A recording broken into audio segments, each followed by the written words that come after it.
어쨌든 1년 가까운 시간 동안 공부하면 성적 오르겠지라고 생각하는 친구들이 있는데 절대 그렇지 않습니다. 사실 그 태도들이 바뀌지 않으면 비슷해요. 작년과. 오르는 성적도 미미할 겁니다. 자, 안녕하세요. 저는 메가스터디 입시전략연구소의 나병희라고 합니다. 자, 반갑습니다. 오늘부터 시작할 이번 컨텐츠의 주제는 N수생들을 위한 좀 컨텐츠로 좀 준비를 해보려고 합니다. 자, 제가 N수생들을 위한 컨텐츠를 준비하게 된 계기, 그런 동기는 일전에 제가 이전 영상에서도 언급은 얼핏 하기는 했지만, 제가 재수학원에서 꽤 오랫동안 좀 몸을 담았었기에 이 N수, 재수생들에 대한 학습에 대한 과정 이런 것들을 좀 많이 경험을 했어요. 2011년에 제가 들어와서 한 11년 넘게 이제 재수생들, N수생들을 조금 상대했어서 그 아이들이 좀 성공하는 좋은 케이스도 많이 경험을 좀 했고, 좀 실패하는 케이스에 대한 경험들도 좀 많이 있어요. 그래서 새롭게 이제 N수에 도전하시는 학생들 그리고 학부모님들께 조금 도움이 될 만한 그러한 것들을 좀 준비해서 알려드리고자 이번 컨텐츠를 준비했으니까 좀 관심 있게 봐주셨으면 좋겠고, 이번 첫 시간은 재수학원에 대한 가장 처음이죠. 재수학원에 대한 선택, 어떤 것들을 좀 고려해야 되는지 제가 조금 설명을 좀 드리고자 합니다.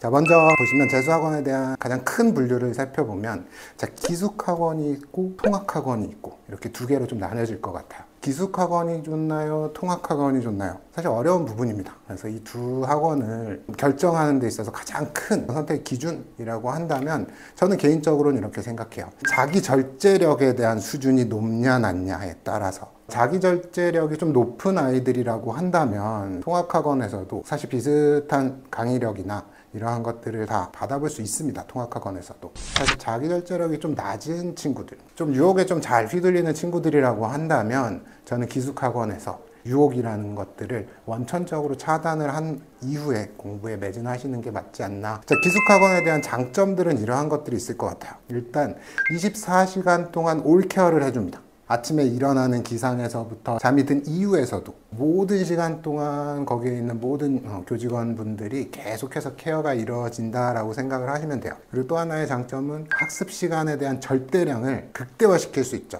사실 이동 시간이 없습니다. 아침에 일어나서 간단하게 세면하고 밥 먹고 바로 강의실 가고 조회하고 기타 등등이 완전히 최소한의 동선을 이용해서 이루어지기 때문에 사실 짜투리 시간 이런 것들이 잘 발생하지 않죠. 어떠한 절대량 확보에 너무나도 극대화되어 있는 곳이라고 생각을 하시면 될 것 같고요. 그리고 하원의 개념이 없다 보니까 유혹에 대한 어떠한 미디어도 그렇고, 사실 친구들도 그렇고, 술 이런 거 이런 유혹도 있을 수 있어요. 그러니까 다양한 유혹에서 원천적으로 차단이 됩니다. 근데 좀 단점도 있습니다. 일단 경제적인 부담, 비용이죠. 적게는 300만 원 후반대, 많게는 400만 원 중후반대까지도 있는 학원들이 있어요. 어쨌든 먹고 자고 공부하고 하는 모든 비용들이 다 들어가기 때문에 꽤나 비용이 비싸다. 경제적으로 좀 여유롭다라고 하면 단점으로 안 보시는 분들도 있겠지만, 일반적으로는 부담이 꽤 클 것으로 생각이 됩니다. 그리고 또 하나의 단점이라고 한다면, 고립이 돼 있다라는 느낌을 분명히 가질 수 있거든요, 학생들이. 그래서 외로움을 좀 많이 느낍니다. 그래서 심리적인 불안함 이런 것들이 좀 발생을 하는 경우가 더러더러 있어요. 또 하나의, 이것도 좀 큰 단점이라고 볼 수 있는데, 학원 이외의 컨텐츠에 대해서 조금 제한적입니다. 주말을 이용해서 통학학원을 다닌다라고 하면 내 부족한 과목에 대해서 과외를 받는다든지, 또는 단과학원에서 어떠한 특강을 좀 들어본다든지 하는 좀 다양한 컨텐츠들을 활용할 수도 있을 텐데, 그러한 부분에서는 좀 제한이 걸릴 수 있다는 거. 한 3주, 길면 4주 정도에 한 번씩 외박의 형태 또는 휴가의 형태로 집으로 오게 되는데, 적어도 한 3, 4주 동안은 그곳에 이제 고립이 되어 있다 보니 좀 다른 컨텐츠를 이용하는데 조금 애로사항이 분명히 있다는 거. 통학학원의 또 장단점은 기숙학원과 정반대, 하원 후에 조금 심리적인 편안함을 느낄 수 있는 집으로 복귀를 할 수 있다는 거죠. 좀 힘들더라도 하루에 한 14시간 정도만 참으면 돼 라고 하고 집에 돌아가서 따뜻한 부모님이 차려주시는 간식이나 밥 먹고 편안하게 잠 자고, 이러한 어떤 컨디션 조절을 할 수 있는 이러한 장점이 좀 있을 수 있고요. 그리고 주말을 이용해서 조금 여러 가지 컨텐츠, 추가 컨텐츠들을 이용할 수 있습니다. 과외라든지 또는 단과를 통해서, 또는 어떤 뭔가 본인이 필요한 기타 등등의 컨텐츠들을 조금 수용할 수 있는 기간이 있죠. 또 하나의 장점은 아까 기숙학원의 단점이었던 비용적인 부분. 사실 상대적으로 저렴한 거는 사실이지만, 사실 이것도 큰 부담은 맞을 거예요. 어쨌든 기숙학원보다는 조금 비용이 저렴하다는 그런 장점 장점을 좀 들 수 있을 것 같아요. 근데 이게 또 단점으로 넘어가게 되면 통학 시간이라고 하는 이 시간이 발생을 하게 되죠. 이 시간도 뭐 짜투리 시간이다 해서 학생들은 뭐 영어 듣기 연습을 한다든지 단어 외우는 시간으로 쓴다든지 또는 인강을 보면서 등원을 한다든지 여러 가지 좀 활용하는 친구들도 있겠지만 많은 친구들은 좀 버려지는 시간이 될 수밖에 없습니다. 사실 집중도가 그렇게 높진 않을 거거든요. 좀 공부에 대한 절대량이 조금 감소할 수밖에 없다. 이동 시간도 있고 사실 하원한 이후에 쓸 수 있는 그런 시간들도 아주 꼼꼼하게 쓰지는 못할 수 있거든요. 그리고 또 하나 이제 하원 후에 개인 시간 동안에 유혹에 노출이 될 수 있다라는 거. 주말 시간도 뭐 비슷한 맥락이죠. 자기의 의지가 없다면 사실 버려지는 시간으로 가져가는 친구들도 제가 꽤 많이 경험을 해봤어요. 가장 큰 장단점들은 시간을 효율적으로 쓸 수 있냐, 알차게 쓸 수 있냐는 사실 기숙학원의 가장 큰 장점. 그리고 통학학원의 가장 큰 장점은 나머지 좀 추가적인 컨텐츠들을 더 이용할 수 있는 시간들로 확보를 할 수 있냐. 사실 이 차이점인 것 같아요. 가장 큰 장단은. 그러면 기숙학원에서 사실 독재기숙이라고 하는 형태가 생겼죠.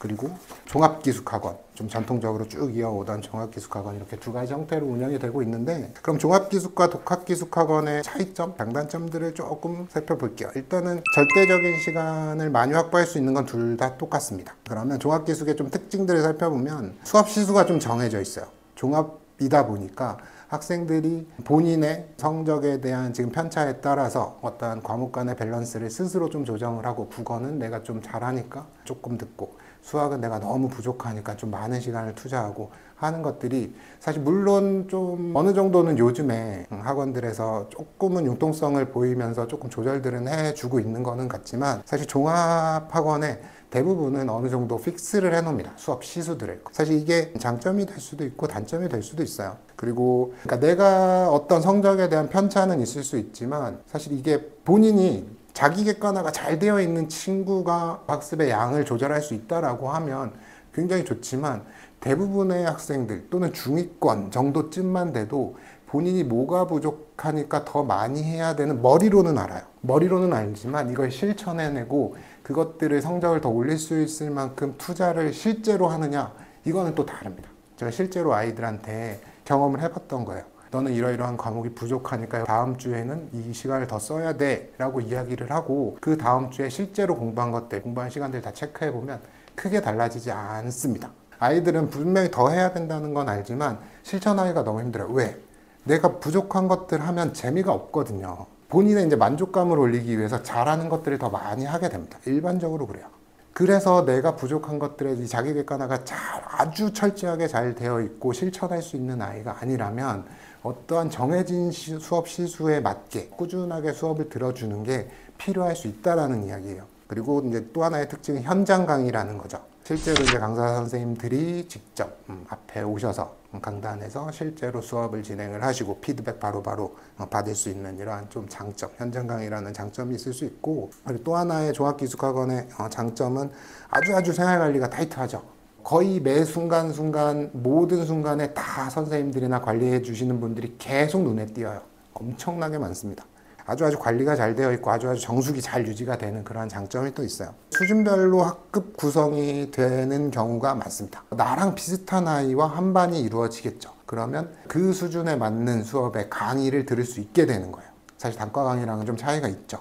인강 강의랑도 차이가 있고, 그래서 본인에게 가장 적합한 수준의 난이도로 수업이 진행될 수 있다라고 하는 장점도 분명히 있어요. 그래서 자기 객관화가 좀 어려운 친구들, 내가 어떤 과목이 부족하고 뭐 여기까지는 되지만 실천이 잘 안 되는 친구들, 이런 친구들이 사실 절대적인 시간 많이 확보하면서 임팩트 있게 공부하고 싶어, 하지만 안정적으로 공부하고 싶어 라고 한다면 종합기숙학원이 가장 최적화된 학원일 수 있겠다라는 말씀을 좀 드릴게요. 근데 여기서 이제 좀 단점은 뭐냐라고 하면, 획일화된 어떠한 수업 시수를 갖기 때문에 아이들이 느끼기에 불필요한 수업이 너무 많아 라고 느낄 수는 있어요. 사실 필요한 수업들입니다. 알고 있다고 해서 그게 계속해서 수능 때까지 내 머릿속에 계속 남아있지는 않거든요. 꾸준하게 반복을 해야 되는 게 사실 수능 학습인 거고, 필요 없는 수업은 저는 없다고 생각이 들어요. 물론 좀 과하다일 수는 있겠지만 불필요하다 라고 생각하지 않으셨으면 좋겠습니다. 그럼 독학기숙학원의 특징을 살펴보면 필요한 수업들을 내가 스스로 조절을 할 수 있죠. 일단은 대부분은 인강의 형태로 수업을 이제 구성을 하는 거고, 독학기숙학원이라고 해서 현장 강의가 아예 없는 건 아니라고 합니다. 내가 부족한 과목들을 조금 더 많이, 내가 잘하는 과목을 조금 더 줄여서 이렇게 어떤 밸런스를 맞춰서 수업 조절이 가능하다라고 하는 특징이 있고, 그래서 취약 과목에 집중 학습을 할 수 있는 그러한 여건이 좀 마련될 수 있어요. 그래서 이 학원은 취약점을 명확히 알고 있는, 제가 생각했을 때는 진짜 잘 어울리는 학생들은 좀 최상위권, 극상위권 학생들이 독학기숙 정도에 잘 어울릴 거예요. 독재라고 하면 아이들이 많이 선호하거든요. 혼자서도 잘할 수 있다고 생각을 하고, 제 경험상으로는 편하게 공부하고 싶어서 내가 공부하는 방식에 터치하지 않고 왜 본인이 잘할 수 있다고 생각하거든요. 제가 생각했을 때 여기에 가장 적합한 친구들은 정말 극상위권이나 아주 최상위권에 자기의 부족한 게 명확히 뭔지 알고 있는 그런 아이들, 그리고 그것들을 실천에 직접 옮길 수 있는 그 정도의 아이들이 가장 적합한 아이들이라고 생각이 들어요. 자, 그럼 통학학원의 좀 종류들 살펴보면, 사실 종합반은 종합기숙과 맥을 함께 합니다. 그래서 시수가 정해져 있고요. 그리고 현장 강의로 이루어지고 바로바로 피드백, 그리고 어떤 질의응답 이런 것들이 내가 강의해 주신 선생님들이 바로바로 질답을 받아주시는 그러한 형태로 움직일 수 있고요. 그리고 내가 편차는 있지만 좀 안정적으로 모든 정해진 수업 시수를 다 따라가기 때문에 안정적인 밸런스, 학업의 역량이 강화할 수 있는 수준별 학급이 구성이 되기 때문에 자기한테 가장 최적화된 그러한 강의를 들을 수 있다. 그래서 자기 객관화가 좀 어려운 친구들, 성적대가 좀 중위권인 친구들은 기숙에 들어가기에는 갇혀있기엔 너무 힘들어요. 또는 이러저러한 불안함이 전 너무 큽니다. 또는 뭐 주말에 조금 좋은 컨텐츠들 다른 학원 가야 돼요, 과외 들어야 돼요 라고 한다면 통학학원의 종합반을 선택하는 거 분명히 좋은 선택일 수 있어요. 하지만 여기도 종합기숙과 마찬가지로 좀 불필요할 수 있는 수업도 수강을 해야 되는 불편함을 생각해 볼 수 있을 것 같다. 자, 그럼 단과학원을 좀 살펴볼게요. 단과학원은 필요한 수업이 조절을 할 수가 있죠. 나한테 부족한 과목들은 조금 더 듣고 잘하는 과목들은 조금 덜 듣는. 또 하나의 장점은 일타 강사라고 하는 선생님들의 수업들을 직접 현장에서 들을 수 있어요. 사실 이 단과와 독학재수가 진짜 가서 듣냐 또는 인강으로 듣냐의 차이인 거거든요. 수업의 질은 거의 비슷하다, 크게 다르지 않다이지만, 단과학원의 장점은 사실 자료예요. 현강을 들었을 때만 나오는 자료들이 분명히 존재는 하거든요. 그리고 취약 과목에 대해서 조금 집중적으로 내가 잘하고 못하고를 명확하게 안다고 하면 이것들을 좀 집중적으로 못하는 과목들의 집중학습에 좀 유리한 측면을 가지고 있고요.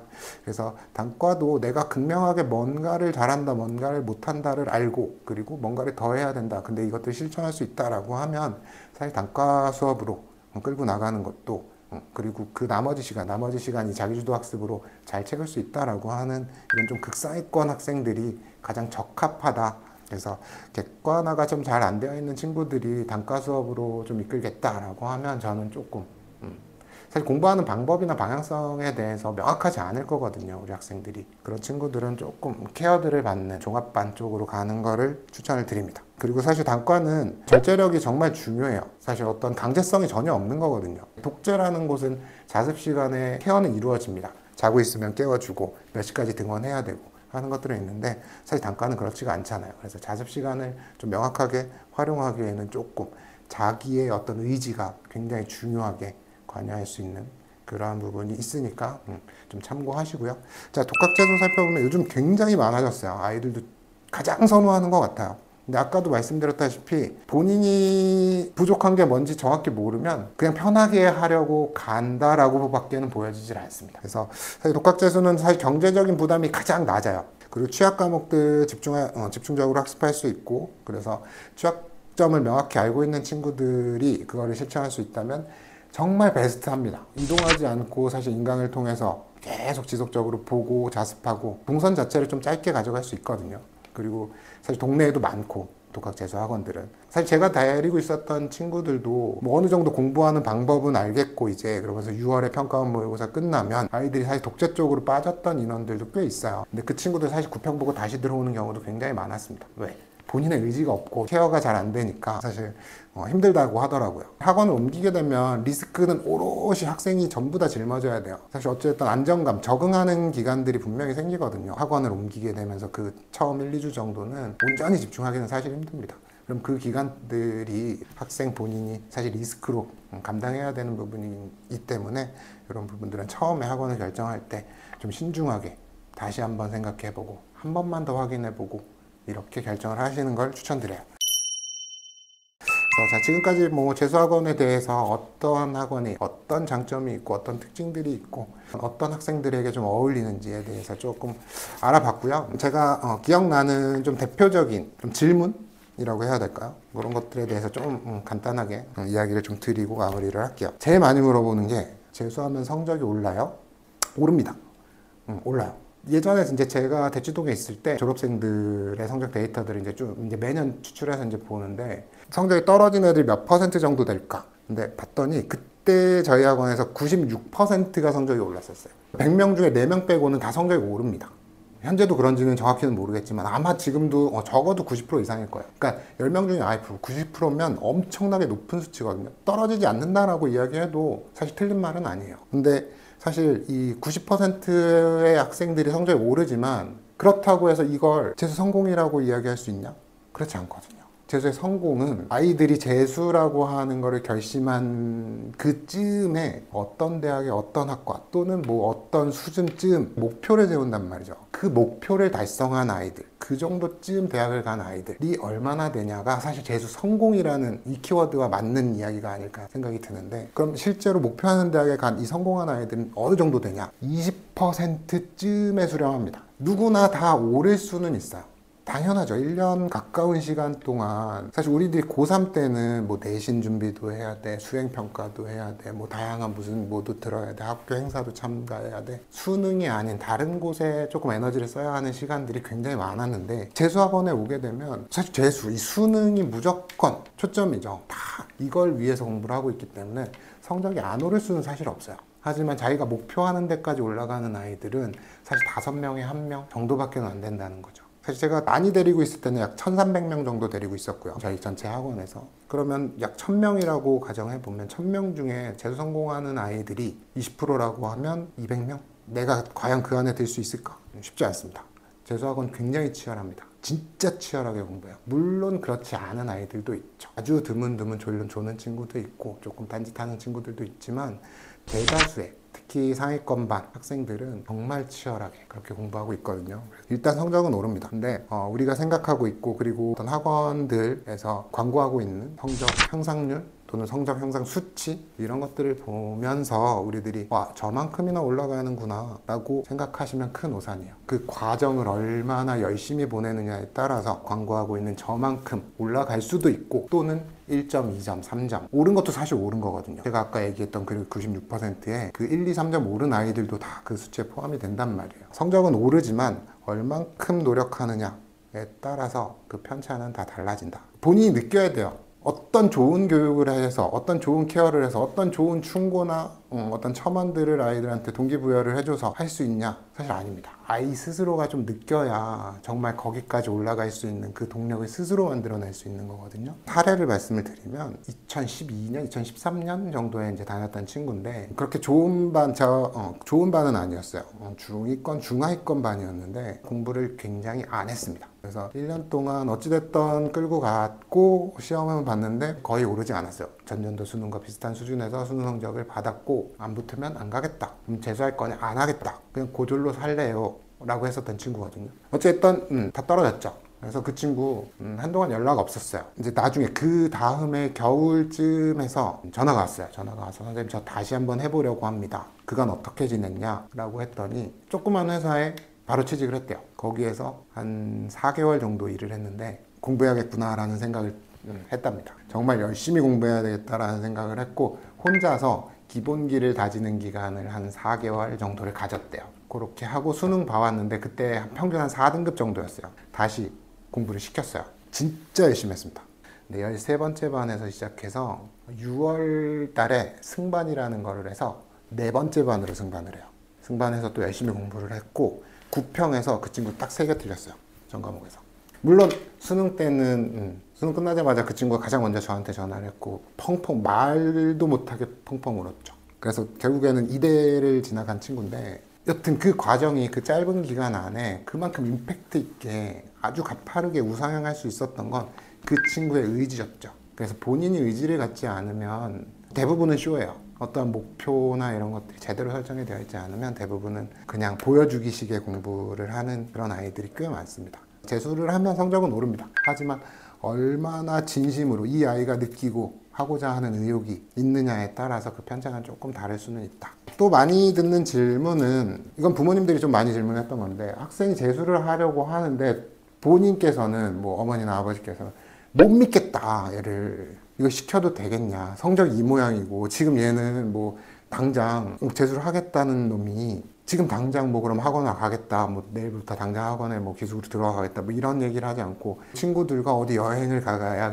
된다고 하는데 이게 정신 상태가 제대로 박힌 거냐, 이런 애를 재수를 시켜도 되겠냐, 뭐 이런 질문들을 좀 많이 하시더라고요. 공감하시는 분들 많으실 텐데, 저는 학생이 준비가 안 됐다라고 하면 그냥 무작정 들여보내거나 어디 뭐 기숙으로 그냥 넣거나 아니면 학원을 보내거나 또는 그냥 단순하게 그냥 너가 하고 싶으니까 해, 이거는 저는 맞지 않다고 생각이 들어요. 재수의 기본은 방금 전에도 말씀드렸다시피 본인의 의지, 그냥 결심이 굳어져야 됩니다. 재수를 하는데 가장 중요한 건 현재의 성적은 아니에요. 그리고 현재 지금의 이 아이가 의지가 많이 없다고 하더라도 이 아이가 정말 저 이렇게 할게요 라고 하는 그 순간까지는 좀 기다려 주시는 게 필요할 것 같고요. 다시 하겠다고 저한테 오는 친구들한테 저는 많이 물어보는 게 이거예요. 성적적인 부분들에 대한 게 아닌 태도적인 측면에서 너가 부족했다고 느껴지는 것들이 뭔지 명확하게 조금 짚어봐라.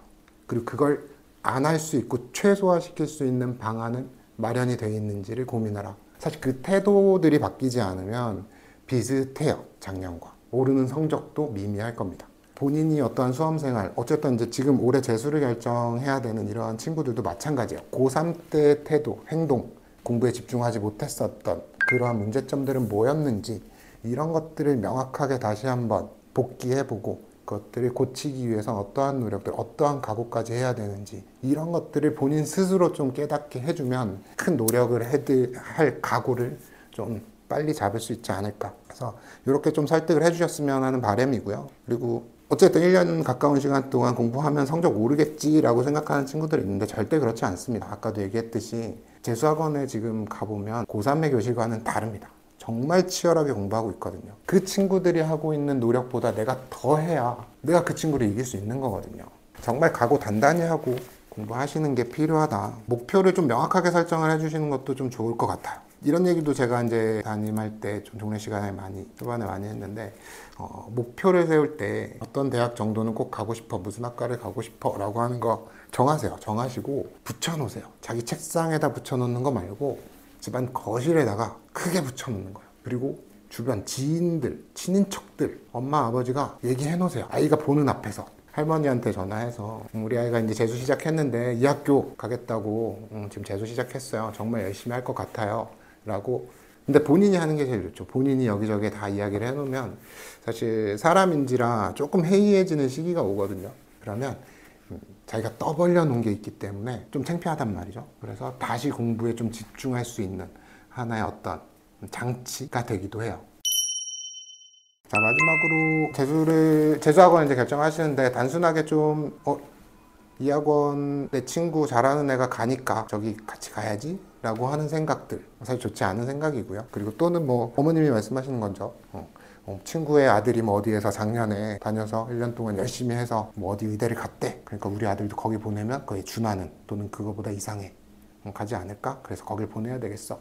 사실 이거 정말 맞지 않습니다. 우리 아이의, 그리고 또는 본인의 성향, 유혹에 조금 휘둘리는 성향이라든지 이런 각각의 수험생들마다의 이런 성향에 따라서 적합한 학원들은 다 좀 다를 것 같아요. 그 학원들 안에서 철저하게 분석을 좀 하셔야 돼요. 발품도 좀 많이 파시고 가서 시설도 보시고, 그리고 어떤 생활관리는 어떻게 하는지도 보시고, 담임은 어떤 케어들을 해주는지도 보시고, 이런 것들을 좀 면밀하게 검토하셔서 학원 결정하셨으면 좋겠고, 재수라고 하는 게 절대 쉬운 과정 아닙니다. 1년 동안 딱 하나만 해야 되는 거거든요. 1년 동안 제일 좋아하는 음식 계속 먹으라고 하면 못 먹어요. 그렇죠? 근데 1년 동안 공부만 해야 돼요. 그 별로인 그 공부를 1년 동안 해야 됩니다. 그 스트레스는 어마무시할 거고, 그래서 마음가짐, 어떤 각오, 이게 달라야 됩니다. 철저하게 좀 준비하시고 마음 단단히 먹고 재수 결정하시길 바라면서 여러분들이 좋은 대학 그리고 원하는 대학에 당당히 입학하시는 것을 진심으로 응원하겠습니다. 다음 영상에는 제가 실제로 이제 저희 제자들 실제로 모셔서 그 친구들이 학원을 다니면서 좋았던 점 그리고 이런 것들은 좀 주의해야 될 점 다양한 어떠한 재수 생활을 슬기롭게 이용하는 어떠한 팁들에 대해서도 조금 영상을 준비해 보도록 하려고 하니까 많은 관심 가지고 영상 시청 부탁드리겠습니다. 자, 감사합니다.